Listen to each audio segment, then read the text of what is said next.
Thank you for participating in this on-demand learning session, sponsored by Student Life Studies. We hope it gives you more insight into assessment and student affairs. This session is about reflection as a tool for learning. Today's session will define reflection, look at how reflection can be used in Bloom's taxonomy, provide several activities, and give several tips to be successful. Before we can look at how to use reflection as a learning tool, we need to define what reflection is and why it is important in higher education and student affairs. Several authors have defined reflection. Bowd, Coe, and Walker describe it as those intellectual and affective activities that individuals engage in to explore their experience, which leads to new understanding and appreciations. Moon describes it as a form of mental processing with a purpose and/or anticipated outcome that is applied to relatively complex and unstructured ideas, for which there is not an obvious solution. What it comes down to is looking back to make meaning and apply that knowledge to future attitudes, experiences, and contexts. There is a relationship between the past and the future, and the self and the environment. Reflection is important for students because it helps them learn how to learn, metacognition, so they can use that skill in different environments. Reflection also encourages synthesis, where students can combine learning in multiple contexts to see the larger picture. These processes give the learner new insight to apply to new contexts. Reflection becomes an internal cycle repeated continuously. Bloom and his colleagues over time have created and revised a learning taxonomy, which can be applied to reflection in college student learning. There are multiple models that you can use as a guide. Before I describe Bloom's taxonomy, which focuses on cognitive development, it is important to note that students should also develop articulating feelings and values. Guiding questions in this area include, what do I believe and why? How do I feel about that? Verbs that prompt expression should include share, connect, imagine. Experiences that might use this type of reflection include service learning journals, organization applications, and 1-minute prompts. Knowledge and comprehension are the foundational levels in Bloom's taxonomy. Guiding questions here might be what happened and what worked well and didn't work well. This is used for reporting on an event or tracking data. Prompting verbs include define, describe, or explain. Student organization examples might be after-event reports and transition documents. The next level in Bloom's is application. This can be used to answer questions such as what is the process, how did you solve a problem or improve a process. This is good for situations where you are looking for improvement or examples of connecting the experiences to learning outcomes. The action verbs tied to this might be solve or demonstrate. Good examples of this are documenting processes or changes in a report or presentation. The next level of Bloom's involves analysis. Questions that get at this level include how do the parts work together and what would happen if I changed them. This might include document analysis and critiquing others' perspectives. You might ask students to interpret or differentiate. This reflection could be used in post-event reviews or organizational restructuring. In the areas of synthesis, students might be asked to predict the possible consequences or actions of creating something new. This type of reflection is good for coming up with new ideas and projecting in the future. Prompting verbs in this area include predict, invent, and propose. A great example of synthesis used in reflection is pre-event planning to determine the risks, mitigations, consequences, and alternative actions. Evaluation is the highest level in Bloom's taxonomy. The reflective questions here ask students to think about criteria for judging and why that is the correct criteria. This helps students think about their values, make decisions, and use critical thinking.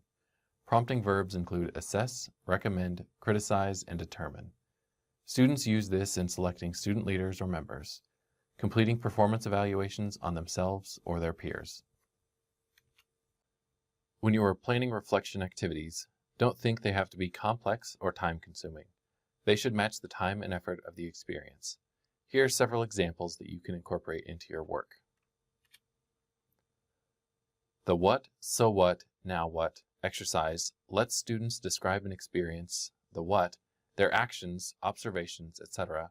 From there, they can describe the so what, why was it important, what did they learn, how does it relate to other aspects of their life, the now what, ask students to reflect on how this will impact their future, what they might do, or even what additional information they will seek out.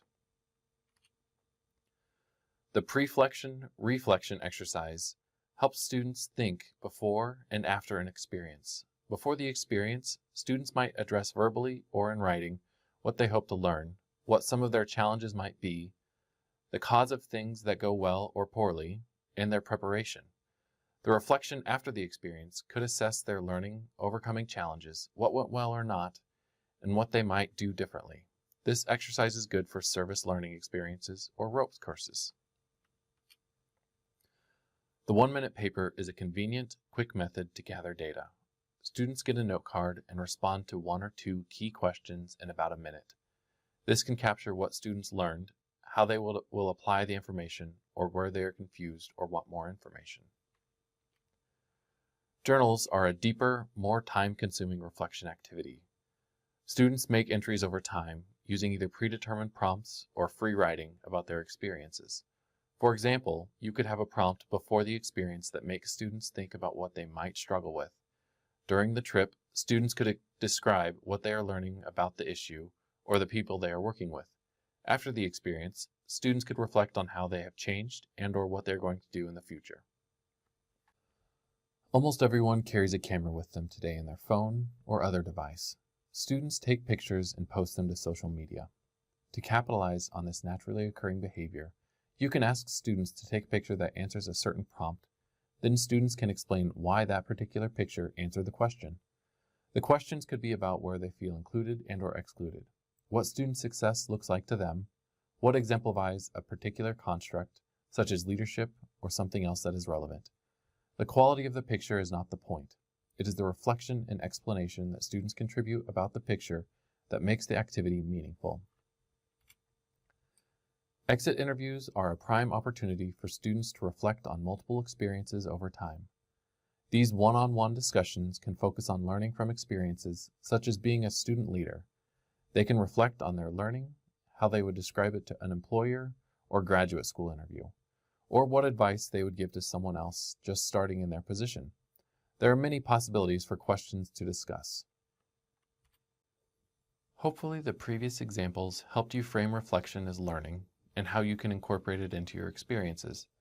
To help make it a successful endeavor, here are a few tips. It is important to give guidance and provide feedback. Students have to learn to reflect, so they may need more direction in the beginning. In addition, people need to practice their reflection for it to become more meaningful, especially if it does not come naturally. To help students think, be sure to ask open-ended questions and follow up with additional questions to help them dig deeper. They may not dig deeper with your gentle push. Using multiple methods also helps students think more broadly or differently, rather than getting into the same old reflection process. Here are the references I used for this presentation. These and other suggested resources can be found on the Student Life Studies On Demand website at studentlifestudies.tamu.edu.